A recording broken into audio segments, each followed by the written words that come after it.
આજે આપણે વિદ્યુત ફ્લક્સની વાત કરવાની છે।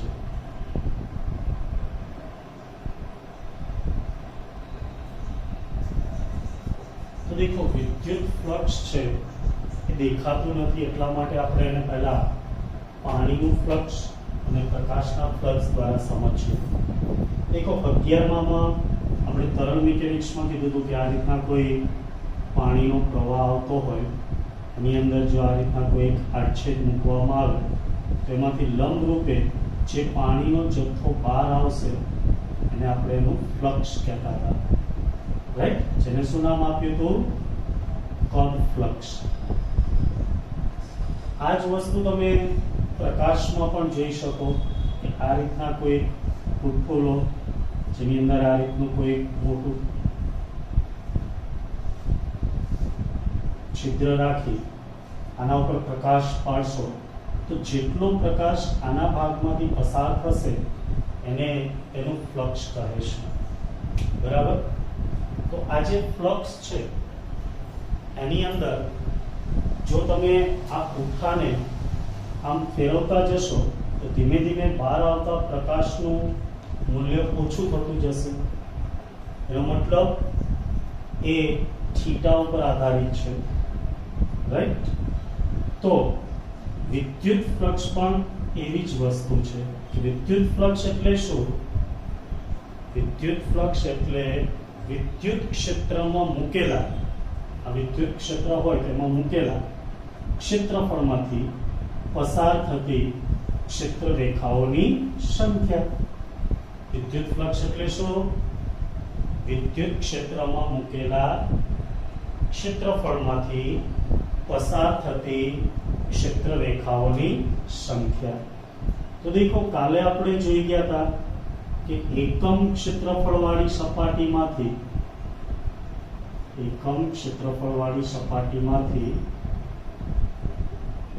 સપાટીને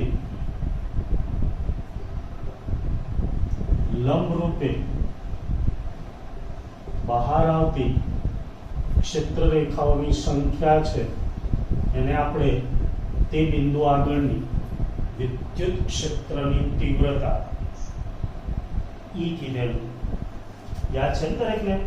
એકમ ક્ષેત્રફળમાંથી લંબ રૂપે બહાર આવતી ક્ષેત્ર રેખાઓની સંખ્યા જેને તે બિંદુ આગળની તીવ્રતાનું મૂલ્ય એટલે કે કેપિટલ E કહેવાય। હવે જો એકમ ક્ષેત્રફળની જગ્યાએ આપણે ડેલ્ટા S ક્ષેત્રફળ લઈ લે તો એમાંથી બહાર આવતી ક્ષેત્ર રેખાઓની સંખ્યા કેટલી થઈ જાય? Yes, E into delta S। બસ આને જ વિદ્યુત ફ્લક્સ કહેવાય, જેને phi વડે દર્શાવાય। સમજ પડે છે? ચલો એને વધારે સમજીએ। દાખલા તરીકે ડેલ્ટા S છે એને જો થીટા કોણે મૂકવામાં આવે તો દેખો ત્રણેય આકૃતિ દોરીને સમજાવો। પહેલા આપણું આ વિદ્યુત ક્ષેત્ર છે E, બહુ સિમ્પલ કન્સેપ્ટ છે, મજા આવશે લીધવા। E છે, રાઈટ? હવે આ વિદ્યુત ક્ષેત્રની અંદર હું આ રીતના કોઈ આમ પૃષ્ઠ રાખી દઉં તો આ બધી ક્ષેત્ર રેખાઓમાંથી પસાર થવાની, તો આ ક્ષેત્રફળ છે એને આપણે ડેલ્ટા S અથવા તો S વડે દર્શાવીએ। તો એને આપણે દ્વિપરિમાણમાં દોરીએ તો આમ દોરાય, આ શું થશે? Delta S। હવે યાદ રાખજો ક્ષેત્રફળ એ સદિશ રાશિ છે અને હંમેશા સમતલને લંબ રૂપે હોય છે। આવું આપણે 11માં શીખવાડ્યું હતું, યાદ છે ને? ચલો ફરીથી યાદ અપાવો કે આ રીતના કોઈ એક સમતલ હોય તો આ સમતલ જેનું મૂલ્ય કેટલું થાય? એના ક્ષેત્રફળ જેટલું, અને એની દિશા હંમેશા સપાટીને લંબ રૂપે હોય। તેથી જુઓ આ રીતના કોઈ સમતલ હોય તો એનું ક્ષેત્રફળ સદિશ આ દિશામાં હોય, જો આમ હોય સમતલ તો ક્ષેત્રફળ સદિશ આ દિશામાં હોય, બરાબર? એવી જ રીતના જો આમ હોય સપાટી તો આને લંબ દિશા એટલે આ દિશા થાય, તો એનું ક્ષેત્રફળ સદિશ એને લંબ રૂપે હોય।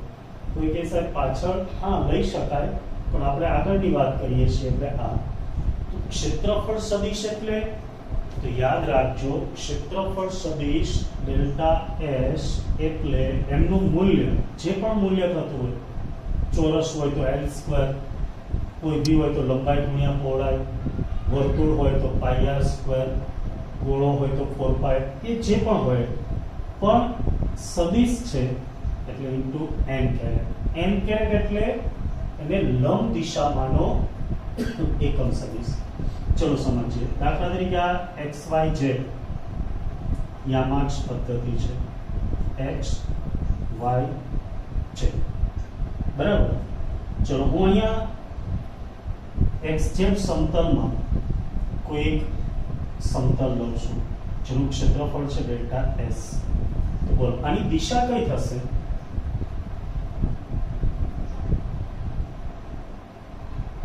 હા, જો xz સમતલમાં મૂકેલ છે એટલે એને લંબ y દિશામાં, એટલે એની સાથે કયો સદિશ આવે? y એટલે j કેરેટ, એકમ સદિશ j કેરેટ. ચલો બીજું, yz સમતલ છે એની અંદર કોઈ મેં આ રીતના ડેલ્ટા s જેટલું ક્ષેત્રફળ લીધું. ચલો આની દિશા કઈ થશે? યસ, દેખો x દિશામાં આવશે અને લંબ એટલે x દિશા એટલે શું આવે? i caret. સમજ પડી? આ ખાસ અગત્યનો પોઈન્ટ છે MCQ માટે, કારણ કે હમણાં આપણે છેલ્લે MCQ સોલ્વ કરશું ત્યારે તમને આ વસ્તુ ખબર હોવી જોઈએ.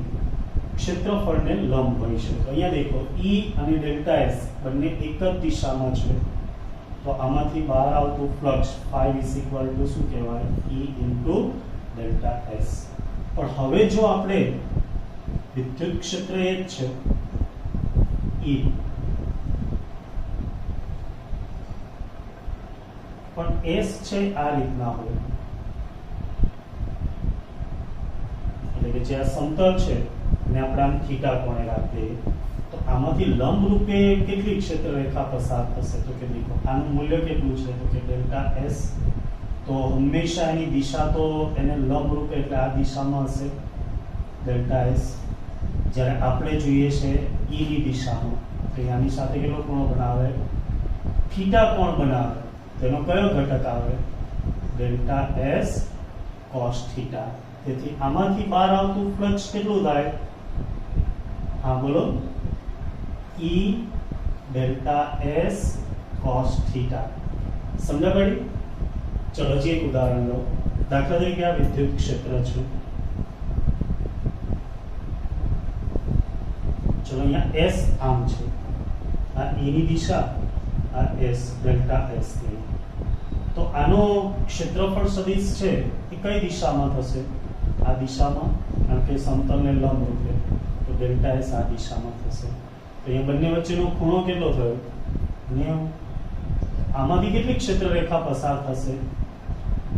કોઈ નહીં. તેથી એમાંથી બહાર આવતું ફ્લક્સ કેટલું થાય? 0.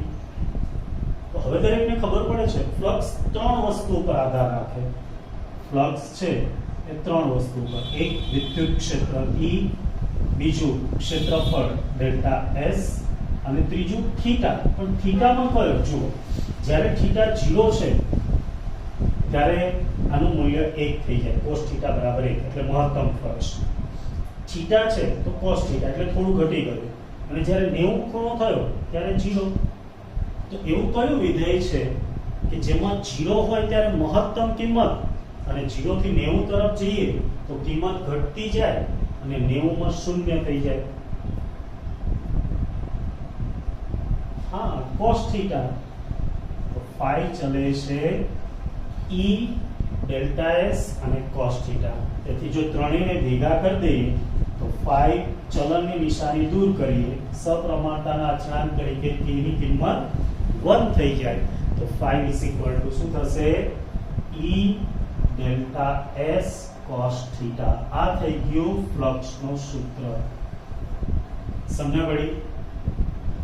કોઈ પણ સપાટીમાંથી પસાર થતું flux phi E delta S cos theta.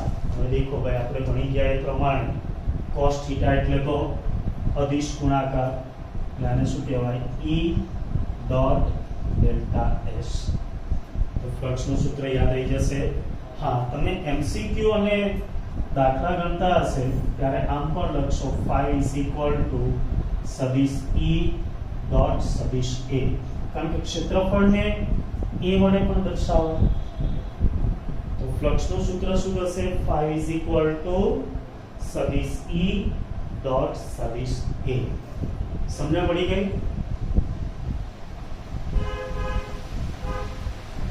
Okay, ફરીથી વિદ્યુત ફ્લક્સ એટલે શું? કોઈ પણ ક્ષેત્રફળમાંથી લંબ રૂપે બહાર આવતી ક્ષેત્ર રેખાઓની સંખ્યા. જો તમે કોઈ સમતલ છે એનો લંબ સદિશ વિદ્યુત ક્ષેત્રની દિશામાં રહે તો મહત્તમ ફ્લક્સ બહાર આવે E ડેલ્ટા S જેટલું. થીટા કોણે હોય તો E delta S cos theta, અને જો બંને વચ્ચેનો ખૂણો 90 હોય તો ફ્લક્સ બહાર કેટલું આવશે? 0. જેના ઉપરથી વિદ્યુત ફ્લક્સનું સૂત્ર phi is equal to E delta S cos theta, જેને સદિશ સ્વરૂપે સદિશ E ડોટ સદિશ S લખાય. તો આના ઉપરથી તમને આટલી ખબર પડી હશે કે વિદ્યુત ફ્લક્સ કેવી રાશિ છે? સદિશ કે અદિશ? અદિશ. જુઓ, બે સદિશોનો અદિશ ગુણાકાર. એટલા માટે આપણે કીધું હતું કે 11મું અગત્યનું છે, કારણ કે ત્યાં આપણે ભણેલા AB cos થીટા અથવા A ડોટ B બરાબર પરિણામી સદિશ અદિશ હોય છે. યાદ આવી ગયું ને? ઓકે, ચલો હવે આના ઉપરથી કહેશે આનો એકમ. તો જુઓ, વિદ્યુત ક્ષેત્ર ગુણ્યા ક્ષેત્રફળ. વિદ્યુત ક્ષેત્રના બે એકમ, એક ન્યૂટન પર કુલમ અને બીજો બોલો યસ વોલ્ટ ઇન્ટુ મીટર. તેની સાથે ક્ષેત્રફળ ગુણી દો તો મીટર સ્ક્વેર. તો પહેલો એકમ કયો થશે? ન્યૂટન ઇન્ટુ મીટર સ્ક્વેર પર કુલમ, અને અહીંયા મીટર સ્ક્વેર ગુણી દો તો મીટર કેન્સલ થાય એટલે વોલ્ટ ઇન્ટુ મીટર. તો આના બે એકમ. પહેલો એકમ કયો? ન્યૂટન ઇન્ટુ મીટર સ્ક્વેર પર કુલમ, અને બીજું એકમ વોલ્ટ ઇન્ટુ મીટર. બરાબર છે? હા, જેને જવાબ મોકલ્યો તે સાચો છે. ઓકે, તો આઈ થિંક દરેકને સમજણ પડી કે કોઈ પણ ક્ષેત્રફળ છે એના માટે જો આપણે ફ્લક્સની વાત કરીએ તો આ રીતના આવશે. હવે ઘણાને પ્રશ્ન થાય કે સાહેબ સમતલ છે એ દરેક વખતે આવું હોય એ તો જરૂરી નથી. કોઈ અનિયમિત આકારનું હોય તો જો એના માટે બી વાત કરીએ. આવું કોઈ પૃષ્ઠ છે, આમની સાથે સંકળાયેલું ફ્લક્સ શોધવું તો આખાને શું કરી દેવાનું? સૂક્ષ્મ ખંડોમાં વહેંચી દેવાનું. રાઈટ? ચલો એમાંથી કોઈ એક ખંડ પસંદ કર્યા જેનું મૂલ્ય છે ડેલ્ટા S. તો આની દિશા કે હંમેશા એને લંબ એટલે આ થશે n કેરેટ. આ ભાગ માટે E તો સમાન જ હોય, તો તેથી આ ખંડ સાથે સંકળાયેલ ફ્લક્સ ડેલ્ટા ફાઈ બરાબર વ્યાખ્યા પ્રમાણે શું થાય? E dot delta S. સમજ પડી? આને આ ખંડ સાથે સંકળાયેલ ફ્લક્સ કહેવાય. તેથી આ પૃષ્ઠ સાથે સંકળાયેલ ફ્લક્સ લેવું હોય તો આવા દરેક ખંડો સાથે સંકળાયેલ ફ્લક્સનો સરવાળો, અને સરવાળો એટલે sigma E dot delta S. અને જો તમે ડેલ્ટા S ટેન્ડ્સ ટુ 0 લઈ લો તો આ સરવાળો સંકલનમાં પરિણમે એટલે ઇન્ટિગ્રેશન E ડોટ ds. આથી ફ્લક્સની બીજી વ્યાખ્યા એમ પણ અપાય, કોઈ પણ પૃષ્ઠ સાથે સંકળાયેલું ફ્લક્સ એટલે વિદ્યુત ક્ષેત્રનું તે પૃષ્ઠ પરનું પૃષ્ઠ સંકલન. જુઓ, અહીંયા ds છે એટલે પૃષ્ઠ સંકલન કહેવાય અથવા ક્ષેત્રફળ સંકલન. l હોય તો રેખા સંકલન કહેવાય. આ વિશે આપણે ડિટેલમાં ચેપ્ટર 2 માં ભણીશું. અને જે લોકો નવા છે જેને સંકલન નથી ભણેલું તો આપણે પહેલા વિકલન સંકલન ભણાવીશું, પછી બીજું ચેપ્ટર જોઈશું. બરાબર? તો અહીંયા ફ્લક્સના સૂત્ર અને એના વિશેની પ્રાથમિક માહિતીમાં દરેકને સમજણ પડી ગઈ? ઓકે, ચલો તો આપણે હવે ફ્લક્સ શૂન્ય, ધન અને ઋણ ક્યારે હોય એક નાનો પોઈન્ટ જોઈ લઈએ.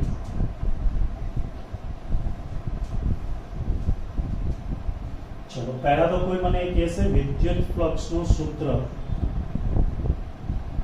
વારંવાર એટલે રિપીટ કરીએ કે આની અંદર સૂત્ર ખાસ આવવાનું જોઈએ. 5 સદિશ E ડોટ ડેલ્ટા S, અને જો થીટાના સ્વરૂપમાં લખીએ તો E delta S cos theta. તો એવું કે સાહેબ મને આ નહીં ગમતું તો એ લખી શકો E cos થીટા, એક જ થશે. ચલો તો હવે પહેલું ફ્લક્સ શૂન્ય ક્યારે થાય? યસ, બે રીતે. એક તો વિદ્યુત ક્ષેત્ર અને જે ક્ષેત્રફળ સદિશ છે એ પરસ્પર લંબ હોય, E અને ડેલ્ટા S લંબ હોય તો થીટા બરાબર 90 થાય, અને થીટા બરાબર 90 થાય તો flux E delta S cos 90 બરાબર શું થઈ જાય? શૂન્ય. બીજું તો કે આ કોઈ પૃષ્ઠ હોય તેમાં જેટલી ક્ષેત્ર રેખાઓ દાખલ થાય એટલી જ બહાર આવતી હોય તો એની સાથે સંકળાયેલું ફ્લક્સ કેટલું કહેવાય? શૂન્ય. રાઈટ. બીજું ફાઈ ધન ક્યારે મળે? ફ્લક્સ ધન ક્યારે મળે? હા, સમીકરણ પરથી થીટા લેસ ધેન 90 હોય તો cos 90 કરતા ઓછી કિંમત માટે ધન હોય તો ફાઈ કેવા મળે? ધન. બીજું કોઈ ધન વિદ્યુત ભાર હોય તો એમની ક્ષેત્ર રેખાઓ છે એ આપણે જાણીએ શું હોય ભાઈ? યસ, બહાર આવતી દિશામાં. બરાબર ને? એમાં કોઈ સમતલ દોરો તો એમાંથી બહાર આવતું ફ્લક્સ હંમેશા ધન હોય.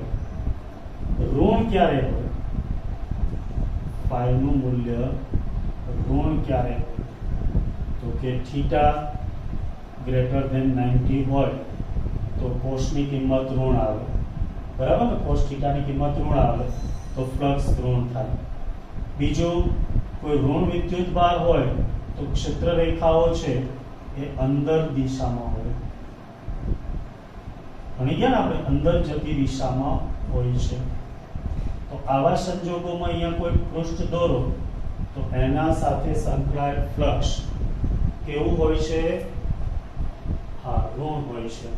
બરાબર ને? તો ફ્લક્સ શૂન્ય, ધન કે ઋણ હોઈ શકે.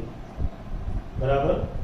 ક્યારે શૂન્ય હોય, ક્યારે ધન હોય અને ક્યારે ઋણ હોય દરેકને સમજણ પડી ગઈ. વિદ્યુત ફ્લક્સ કેવી રાશિ છે? અદિશ. એના કયા બે એકમો?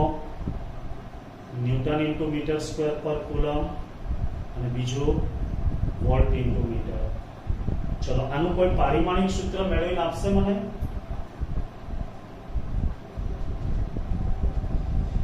પારિમાણિક સૂત્ર શું થશે? યસ, દેખો મેં તમને કીધેલું કે કોઈ પણનું તમારે પારિમાણિક સૂત્ર ગોખવાનું નથી, બધાનું સૂત્ર ઉપરથી જ થશે. ન્યૂટનનું આવડે તો કે હા, m1 l1 t - 2. ન્યૂટન એટલે બળનું ઇન્ટુ મીટર સ્ક્વેર એટલે l2 ક્ષેત્રફળ. કુલમ એટલે IT પ્રમાણે A1 T1. ચલો બધાને ઉપર લઈ જઈએ તો m1 છે, l2 અને 1 એટલે l3. T1 ઉપર જાય તો -1 T - 3 A - 1. યાદ રહી જાય? હા, 13 31 1331 પણ માઇનસ છેલ્લા કેવા? માઇનસ. બરાબર છે? ઓકે, ચલો તો દરેકને વિદ્યુત ફ્લક્સ સમજણ પડી ગઈ?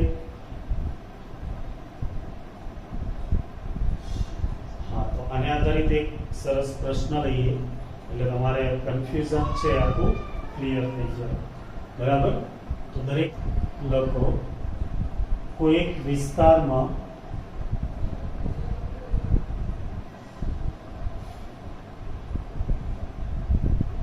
विद्युत क्षेत्र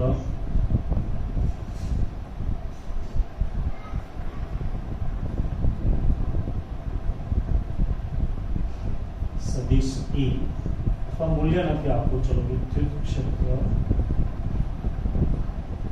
નું મૂલ્ય 100 ન્યૂટન પર કુલમ છે અને તે z અક્ષની દિશામાં છે. તો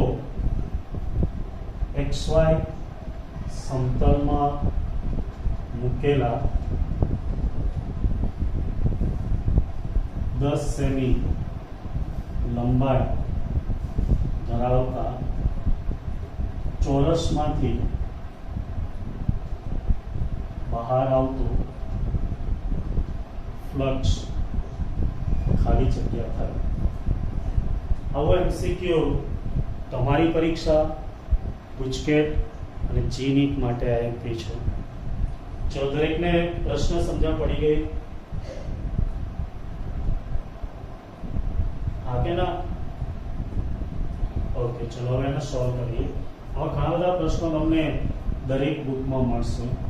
પહેલા તમને વિદ્યુત ક્ષેત્ર આપ્યું છે જેને આપણે E વડે દર્શાવીએ, જેનું મૂલ્ય છે 100. હવે z અક્ષની દિશામાં છે તો અહીંયા સદિશ, અને z અક્ષની દિશામાં હોય તો એમની દિશામાં એકમ સદિશ k caret. 100 k caret newton પર કુલમ થશે. બીજું ક્ષેત્રફળ માટે તમને ચોરસ આપ્યું છે તો સદિશ A બરાબર લંબાઈ 10 છે અને ચોરસ માટે આપણે જાણીએ L² એટલે શું આવે 10 ગુણ્યા 10 એટલે 100 સેમી સ્ક્વેર. કઈ દિશામાં તો ખાસ ધ્યાન રાખજો, xy સમતલમાં મૂકેલ હોય તો xy ને લંબ કોણ થશે? z. તો પાછળ શું આવે? k caret. 100 ઇન્ટુ મીટરમાં ફેરવો તો 10 ની -4 ઘાત k કેરેટ મીટર સ્ક્વેર. સમજણ પડી ગઈ દરેકને?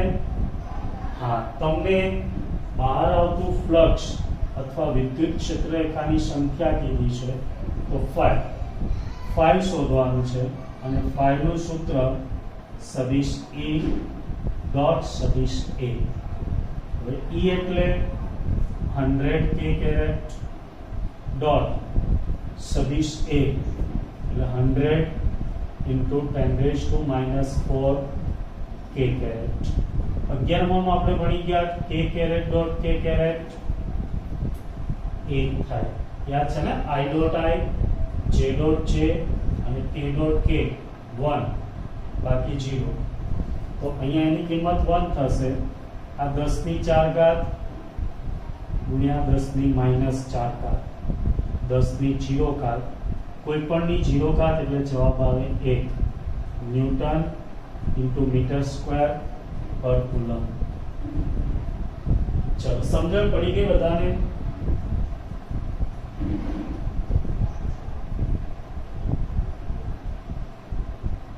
ઓકે, બધાને ખબર પડી હોય તો બધાએ હા બોલવું જોઈએ.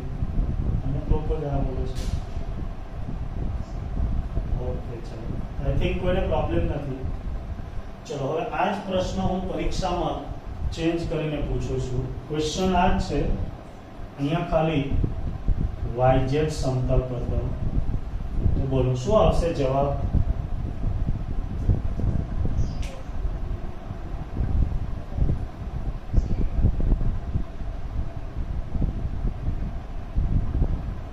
હજી કોઈને બાકી હોય તો બોલ દો.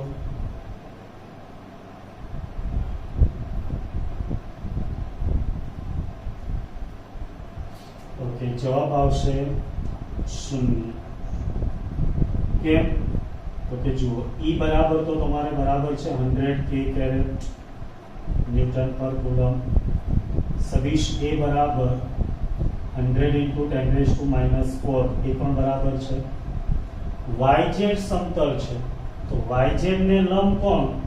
x એટલે અહીંયા I કેરેટ આવે અને આપણે જાણીએ છીએ phi is equal to E dot A અને K dot I બરાબર 0 થાય એટલે ફ્લક્સ શું આવે? 0. તો આ રીતના પ્રશ્ન અવારનવાર પૂછે છે.